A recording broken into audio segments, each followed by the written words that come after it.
Bismillahirrahmanirrahim. Alhamdulillahirabbil alamin.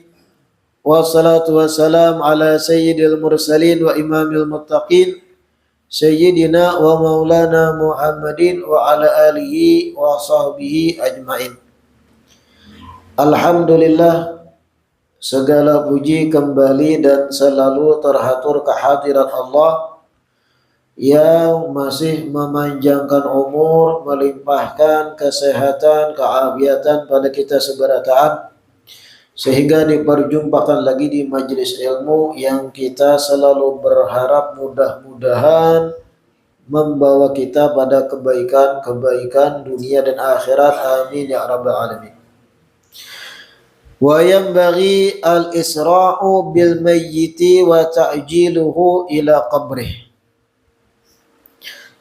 Melanjutkan kitab Sabilul Iddikar, dan dianjurkan agar mempercepat membawa jenazah dan mempercepatnya menuju ke dalam kuburnya. Faqad qala alaihi salatu wassalam, sungguh Rasulullah bersabda, idza wudi'atil janazatu wahtamalaha ar-rijalu fa in kanat salihatan qalat qaddimuni qaddimuni wa in kanat ghaira salihatin qalat ya wailaha ila aina tadhhabuna biha. Rasulullah bersabda, apabila jenazah itu sudah diletakkan, artinya sudah diangkat, diletakkan di bahu para lelaki. Wahtamalahar rijal, kemudian jenazah tersebut dibawa oleh para lelaki, diangkat. Fa in kanat salihatan, apabila jenazah itu adalah orang yang soleh, orang yang baik semasa di dunia, qalat, maka jenazahnya akan berkata, qaddimuni qaddimuni, percepat bawa aku, percepat bawa aku.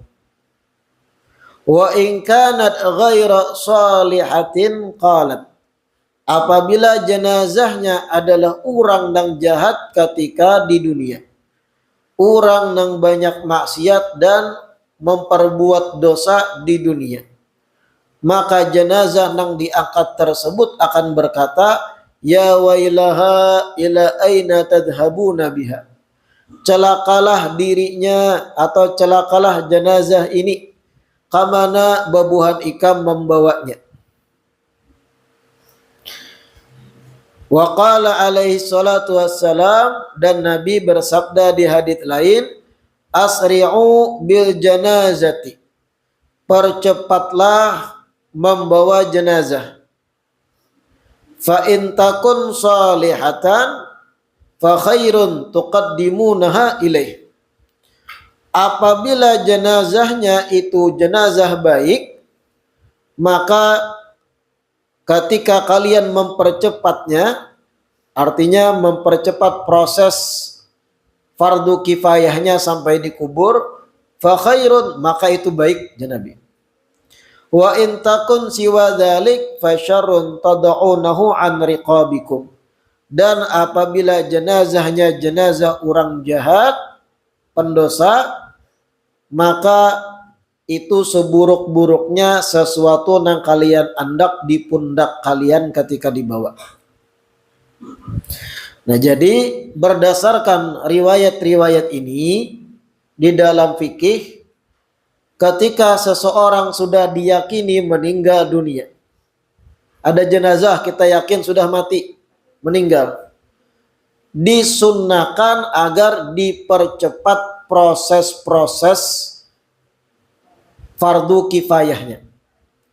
Fardu kifayah itu bukan hanya sembahyang mayatnya, mencakup memandiinya, mengkafaninya, dan hal-hal yang berkaitan dengan kewajiban-kewajiban kepada jenazah sampai disembahyangkan dan kemudian dibawa ke kubur.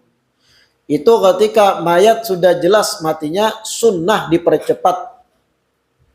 Hanya saja dalam fikih, apabila walinya kedada di tempat, semisal kuitan jenazah kedada di tempat, jauh sedikit, kemudian kalau dihadangi, jenazah tuh kada berubah baunya, hadangi sunnah. Asal walinya, kerabatnya. Tapi kalau keluarga jauh, kada disunahkan dihadangi. Cuma hanya saja dengan catatan kalau mayat itu kada berubah baunya karena kalawasan menghadang, maka kada apa-apa kalau dihadangi keluarga itu. Hanya saja hilang kesunatan mempercepat proses jenazah dikafani, dimandai, disolati. Intinya jenazah tuh ketika sudah yakin mati, sunnah dipercepat proses-proses nang wajib-wajibnya sampai dikubur. Terkecuali kalau walinya nang dihadangi. Ujar walinya hadangi, kira-kira setengah hari atau 6 jaman aku sampai hadangi. Dengan syarat kita yakin jenazah kada berubah baunya. Tapi kalau dihadangi sampai 4 hari, malah lain. Ubah mayat itu. Awaknya kena karas, ngalih ditekuk-tekuk, dimandii dan semacamnya. Bau akan keciuman dan semacamnya. Jadi sunnah dipercepat. Bagaimana kalau meninggalnya tengah malam? Kalau bicara fikih tetap dipercepat, itu sunnah. Hanya saja karena kalau tengah malam ternyata proses menggawinya amburadul karena ngantuk kan seberataan, tukang mandi dan semacamnya, hadangi keesokan harinya. Insya Allah kalau 6 jam apa itu kada berubah tuh. Sesempurna mungkin kita menyiapkan jenazah tadi. Walil mayyit syu'urun wa ma'rifatun. Mayat itu jar Imam Haddad memiliki pengrasa dan pinandu dengan orang sekitarnya. Nah ini penting lah. Jenazah yang sudah mati itu, jenazah yang sudah kada bergerak, itu memiliki syu'ur, masih ada pengerasa. Pengerasanya beda dengan kita manusia. Tapi nya tahu dengan sekitarnya. Biman yughassiluhu wa yakfinuhu wa yudlihi fi qabri. Jenazah itu memiliki pengerasa dan mengenal dengan siapa yang memandiinya, yang mengafaninya, bahkan yang menurunkan jenazahnya ke dalam kuburnya.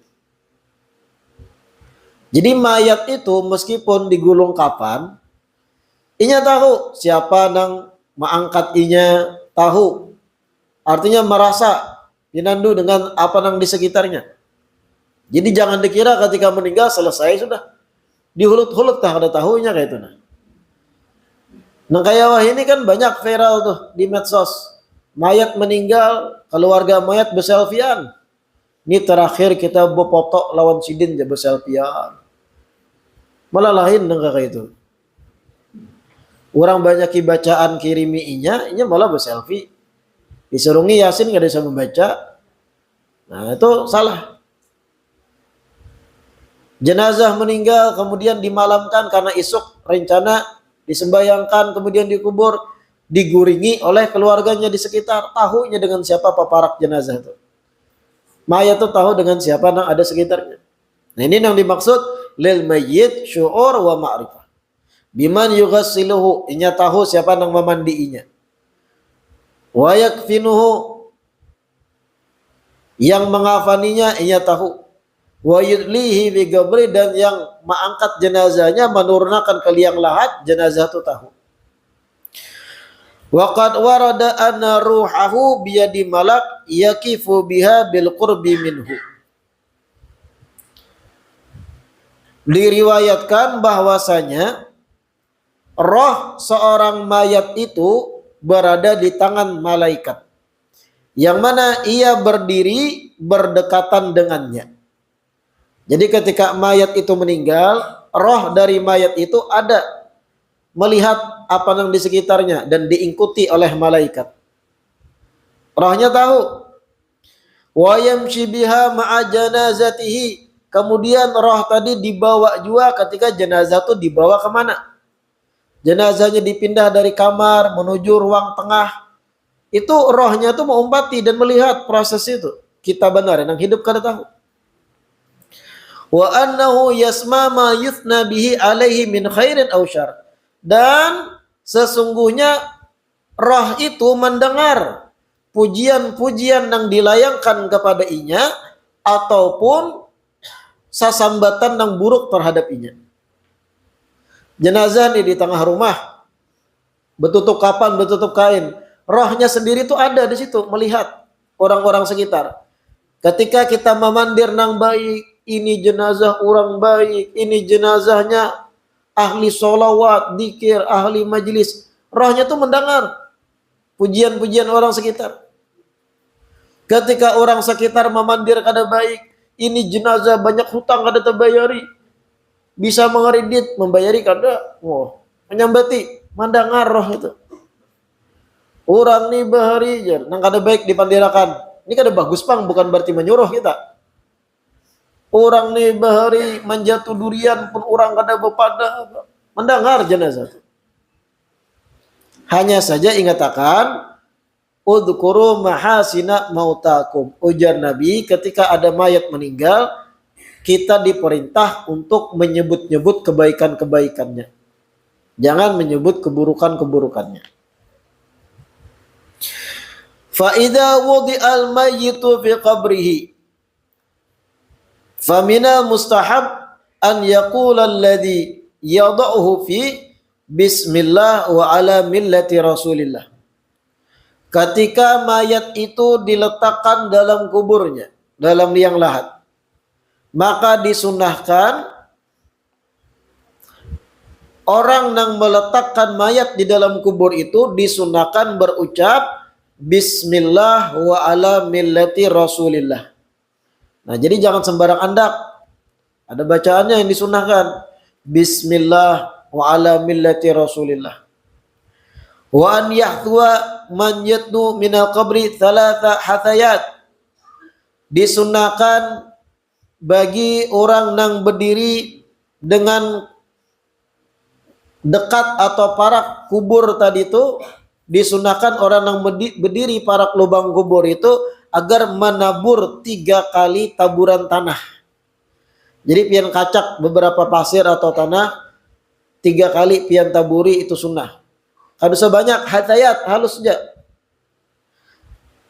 Wa yaqul ma'al ula, ketika pian menabur sedikit tanah yang pertama kali, sunnah pian membaca minha khalaqnakum. Darinya lah kami ciptakan kalian, artinya dari tanah. Wa ma'athaniyah, ketika yang kedua kali pian menabur tanah, sunnah pian membaca wa fiha nu'idukum, dan kepada tanah kalian akan kami kembalikan. Wa ma'athalitha, dan pada taburan yang ketiga pian berucap sunnah minha nukhrijukum taratan ukhra, dari tanah ini kalian akan dikeluarkan lagi sekali lagi, artinya dibangkitkan pulang dari kubur ketika hari kiamat. Nah itu sunnah pian 4 menimbai tanah 3 kali. Sekali baca tadi minha khalaqnakum, ambil tanah pulang, minha nu'idukum, ambil tanah ketiga, wa minha nukhrijukum taratan ukhra. Nah itu sunnah 3 kali. Wa yusabbu alaihi turab qalilan qalilan birifqin. Kemudian setelah ditumpuk, setelah diandak di dalam kubur jenazah tadi, hanya ditumpuk tanah sedikit demi sedikit dengan lembut.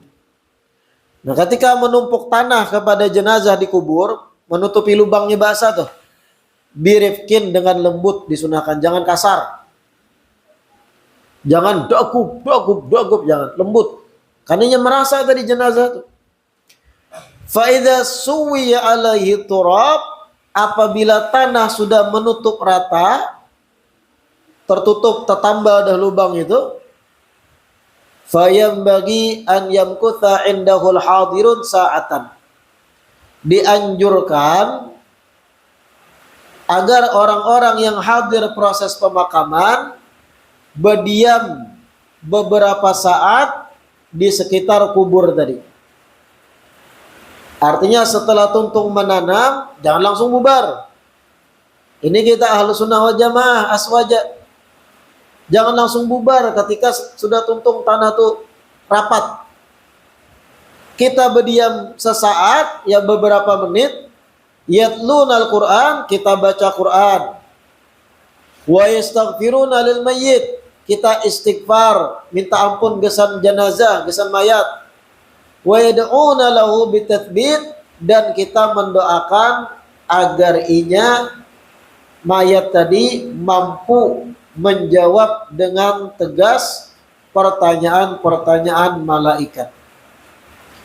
Fa innahu hina idin yus'alu kama fil hadits, karena ketika mayat sudah ditumpuk tanah di atasnya, ketika itulah mayat itu langsung ditakuni, ditanyai beberapa pertanyaan sebagaimana di dalam hadis. Ai yas'aluhul malakani munkar wa nakir. Maksudnya ditanyai adalah kedua malaikat, yaitu munkar dan nakir, yang menakuninya. Alladzani huma fattanil qabri, yang dimana munkar dan nakirlah dua malaikat yang ditugaskan untuk menguji orang yang di dalam kubur, menguji dan bertakun beberapa takunan atau pertanyaan. Yas'alanil mayyit ba'dama yudfanu alal athar man rabbuka wa ma dinuka wa man nabiyuka. Munkar dan nakir itu akan bertanya kepada mayat setelah dikubur, siapa Tuhanmu, apa agamamu, siapakah nabimu. 3 pertanyaan itu paling pokok. Faman thabbatahullah qala Allahu Rabbi wal Islamu dini wa Muhammadun nabiyyi. Dan siapa orang yang Allah kuatkan, Allah kokohkan dirinya, maka ia akan tegas menjawab Allahu Rabbi, Allah Tuhanku, wal Islamu dini, Islam agamaku, wa Muhammadun nabiyyi, Muhammad nabiku. Wa man azaghahullah hara wa taraddada. Dan siapa orang yang dibuat oleh Allah berpaling, inya akan kebingungan menjawab malaikat, dan inya akan tergagap-gagap.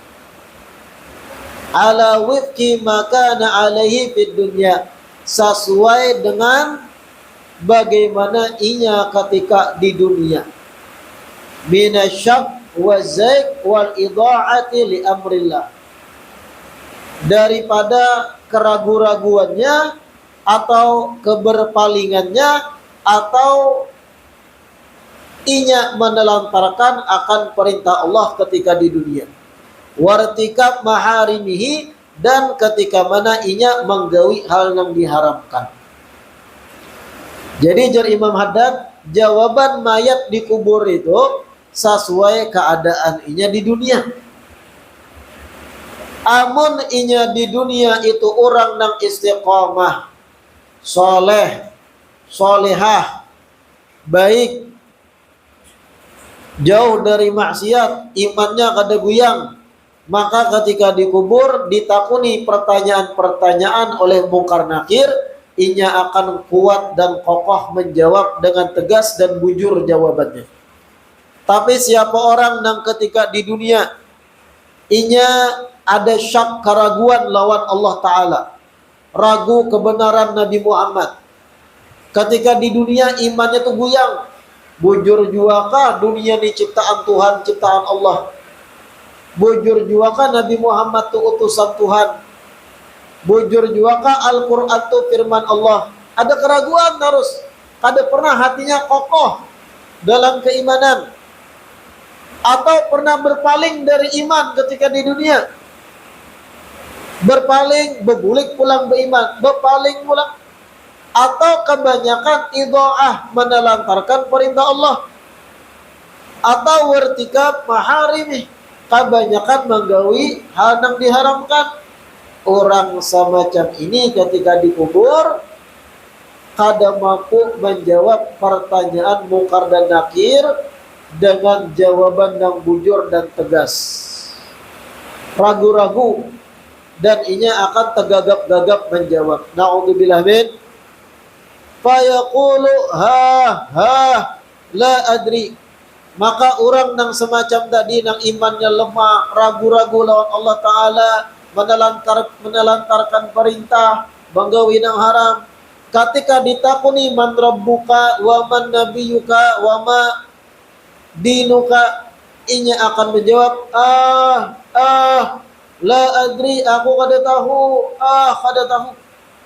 Kama warada fil ahadits as-sahihah, sebagaimana diceritakan di dalam hadits yang sahih.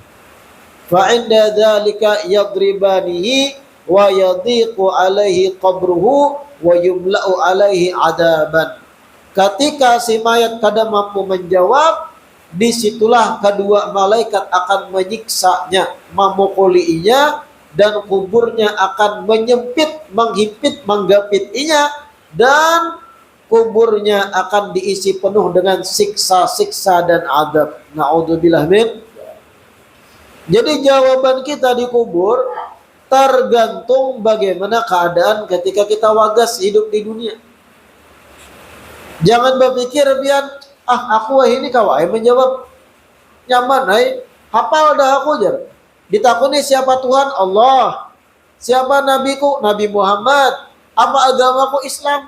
Nyaman aja. Habis itu apa? Menjablai pulang. Bermaksiat pulang. Mabuk pulang. Ikam kira sesuai hafalan ikam di dunia lah kau menjawab di kubur itu. Kada. Sebagaimana ikam di dunia banyak menggawi maksiat, menelantarkan perintah, maka seamburadul itu juga kemampuan ikam menjawab pertanyaan mungkar dan nakir. Atau ada lagi yang malah lain, membawa contekan. Jadi dicoret di tangan. Man rabbuka Allah, wa man nabiyuka Muhammad, wa ma dinuka Islam. Jadi nyaman dikubur melihat aja. Malah lain. Jangan pian anggap barzakh itu sama di dunia, jauh. Kemampuan kita menjawab tergantung iman dan amal soleh di dunia.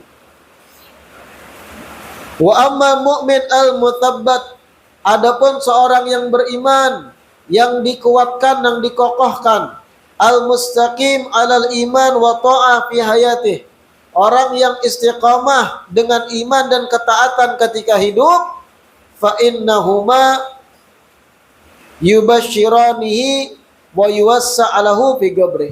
Sesungguhnya mungkar dan nakir akan memberi kabar gembira kepada orang yang beriman tersebut.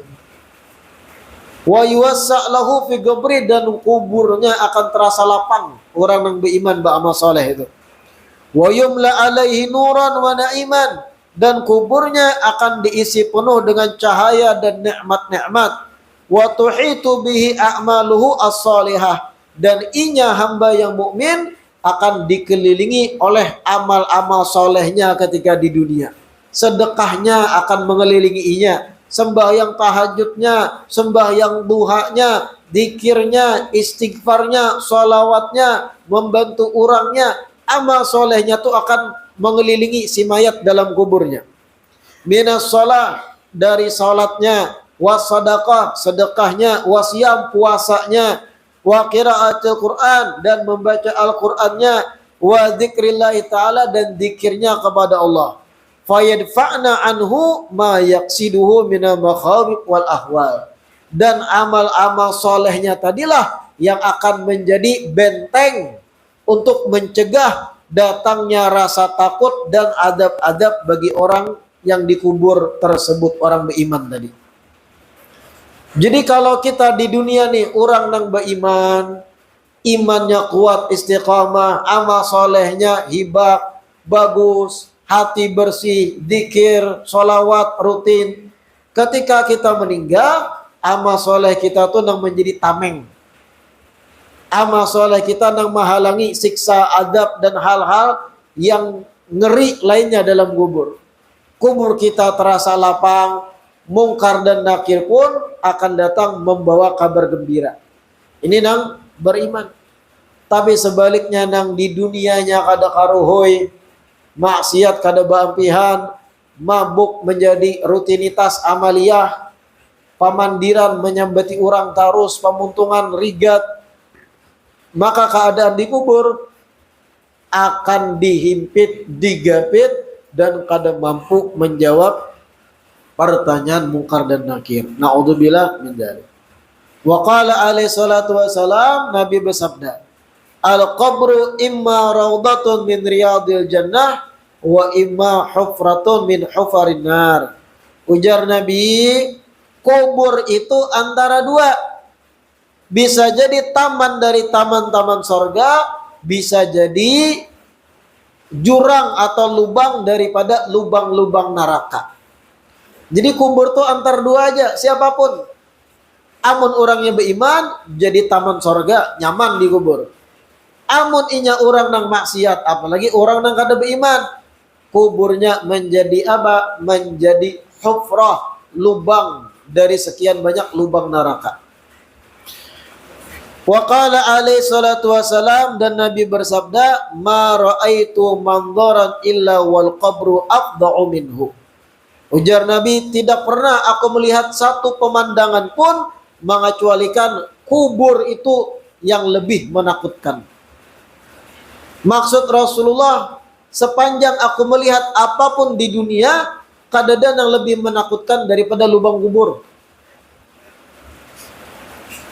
Makanya sebagian orang soleh itu supaya terhenti dari maksiat, supaya takutan kepada Allah terus di sisa umur ketika hidup, mereka tuh berdahulu malubangi tanah gasan kuburan inya, maancang-ancang. Jadi dibuka dahulu tanah di dalam rumah kadang. Dibuka lantai, hanya digali kuburan sesuai dengan umumnya kuburan lain. Diandak tikar di dalam, saban hari berduduk dalam kubur tadi, baca Quran dan semacamnya. Sebagai apa? Supaya ingat suatu saat aku mati dan masuk di dalam tempat ini. Dan supaya ingat inya takutan kepada Allah dan takutan berbuat maksiat. Karena yang dilihat kubur hari-hari. Digali berdahulu kuburannya. Ada lagi sebagian orang soleh apa? Mengolah nisan berdahulu. Fulan bin Fulan telah meninggal dunia, innalillahi wa inna ilaihi raji'un. Fulan bin Fulan telah meninggal, tapi tanggalnya dikosongi lawan harinya. Di mana diandak nisan? Di tengah rumah. Jadi ketika lalu lalang dalam rumah melihat nisan seorang, ada nafsu hendak bermaksiat. Ini bakal ditajak di atas kuburku nih, jangan macam-macam. Bola berdulu nisan. Dipilih warnanya nang binian, hendak aku hendak warna pink jadinya. Jangan melalahin. Masalah kuburnya hendak nambah hias kadang orang. Barang aja, yang penting ingat suatu saat kita bakal dikubur. Sebagian lagi orang soleh kapan nungkar berdahulu. Siap berdahulu kafannya. Sabun-sabun yang akan dipakai ketika meninggal disiapkan berdahulu. Sebagian orang soleh. Jadi ketika meninggal, istri sudah dihabari. Persiapan gesen jenazahku, aku andak di lemari ini. Contohnya di laci paling bawah atau di lemari bagian paling bawah. Jadi ketika aku mati, itu jangan pakai. Bersiap berdulu kain kafannya, kapas-kapasnya, apapun yang dipakai, tali-tali menali untuk kafan dan semacamnya. Orang soleh bahari itu. Supaya apa? Ingat bahwa di dunia ada salawasan. Dan kalau ingat mati, ujar Nabi, hadimul ladzat, akan merobohkan kelezatan-kelezatan yang bisa menjerumuskan pada maksiat. La ilaha illallah. Kubur digali berdahulu, kafan ditukar berdahulu, kapas-kapas tali menali ditukar berdahulu, nisan ditukar berdahulu. Itu orang soleh sebagian. Bahkan ulun menemui ada sebagian orang soleh yang saat ini masih hidup, nungkar nisan berdahulu di Tarim. Jadi orang Indonesia sih ini ziarah ke Hadramaut ke Tarim, nungkar nisan dari Tarim berdahulu. Ditulis ngarannya, tapi tanggal dikosonginya. Bepasan kepada keluarganya, kalau aku mati, nisan yang aku tukar ditarim, pajak di kuburku. Nah, coba di antara jamaah sini adalah nanungkar nisan dahulu. Dah harapan. Sampai ke itunya loh, orang-orang yang ingat bujur lawan kematian, supaya inya kada macam-macam lagi di dunia. Kapan kubur betajak bedahulu, aku kena dikubur di situ. Dielanginya bedahulu sebelum mati, lokasi kubur tadi. Kadang guring di dalam lubangnya itu. La ilaha illallah. Wa kana Utsman bin Affan radhiyallahu anhu wallahu a'lam. Jadi yang kita baca hari ini, yang penting tadi disebut oleh Imam Haddad, jenazah itu lil mayyit syu'urun wa ma'rifah. Jenazah ketika sudah mati itu masih ada pengerasa dan mengetahui siapa yang memandiinya, siapa yang mengafaninya, bahkan yang membawainya ke dalam kubur jenazah itu tahu. Apa pelajaran kesan kita? Ketika ada jenazah jangan bermacam-macam. Bagi A, bagi B yang kada karuan tampu. Jenazah itu dalam keadaan sadar apa yang terjadi di sekitarnya. Kemudian kita membaca juga tadi bahwasanya disunahkan bagi orang yang menghadiri proses pemakaman menaburkan 3 kali taburan tanah. Taburan pertama itu disunahkan membaca minha khalaqnakum. Taburan kedua wa fiha nu'idukum. Taburan ketiga wa minha nukhrijukum taratan ukhra. Kemudian kita membaca juga bahwasanya di kubur itu seseorang akan ditanyai oleh Munkar dan Nakir. Bagaimana kemampuan menjawabnya? Tergantung amal soleh dan iman ketika di dunia. Bukan tergantung hafalan, akal dan semacamnya. Dan yang terakhir kita baca tadi bahwasanya ujar Nabi, tidak pernah aku melihat pemandangan yang lebih buruk atau lebih menakutkan dibandingkan kuburan. Artinya ingatlah selalu kubur, bahwa suatu saat kita masuk ke dalamnya mau kada mau. Mudah-mudahan yang kita baca hari ini bermanfaat dan mudah-mudahan jadi bahan renungan kesan kita seberataan, dan mudah-mudahan suatu saat apabila kita meninggal dunia dijadikan hamba-hamba yang dosanya diampuni, dikuatkan di dalam kubur masing-masing menjawab pertanyaan Munkar dan Nakir, dan dijadikan kubur kita raudhatan min riyadil jannah, taman dari taman-taman surga, dan kada dijadikan hufratan min hufarin niran, lubang-lubang dari lubang neraka. Amin ya rabbal alamin. Wallahu a'lam.